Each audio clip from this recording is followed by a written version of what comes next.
ధనం కంటే ముందు ధైర్యాన్ని సంపాదించండి. ధనం ఉంటేనే ధైర్యంగా ఉంటాం అనుకుంటాం. నిజానికి ధైర్యం ఉంటేనే ధనం వస్తుంది. మనలో చాలా మందికి మంచి తెలివితేటలు, ఐడియాస్ ఉంటాయి.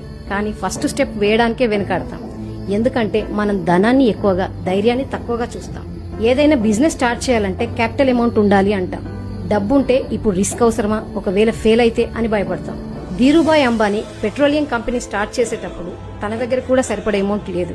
కానీ తనకున్న ధైర్యం, ఆత్మవిశ్వాసం, నమ్మకం ఆ రోజుల్లోనే అతన్ని రిలయన్స్ అనే సామ్రాజ్యానికి తిరుగులేని చక్రవర్తిగా నిల్చోబెట్టింది. అందుకే ధనం కోసం వెతక్కండి, ధైర్యంగా ముందుకు సాగండి, డబ్బే మీ వెంట పరిగెడుతుంది. ధనం కంటే ముందు ధైర్యాన్ని సంపాదించండి. ధనం ఉంటేనే ధైర్యంగా ఉంటాం అనుకుంటాం. నిజానికి ధైర్యం ఉంటేనే ధనం వస్తుంది. మనలో చాలా మందికి మంచి తెలివితేటలు, ఐడియాస్ ఉంటాయి. కానీ ఫస్ట్ స్టెప్ వేయడానికే వెనకాడతాం. ఎందుకంటే మనం ధనాన్ని ఎక్కువగా, ధైర్యాన్ని తక్కువగా చూస్తాం. ఏదైనా బిజినెస్ స్టార్ట్ చేయాలంటే క్యాపిటల్ అమౌంట్ ఉండాలి అంటాం. డబ్బుంటే ఇప్పుడు రిస్క్ అవసరమా, ఒకవేళ ఫెయిల్ అయితే అని భయపడతాం. Dhirubhai Ambani petroleum company start చేసేటప్పుడు తన దగ్గర కూడా సరిపడే అమౌంట్ లేదు.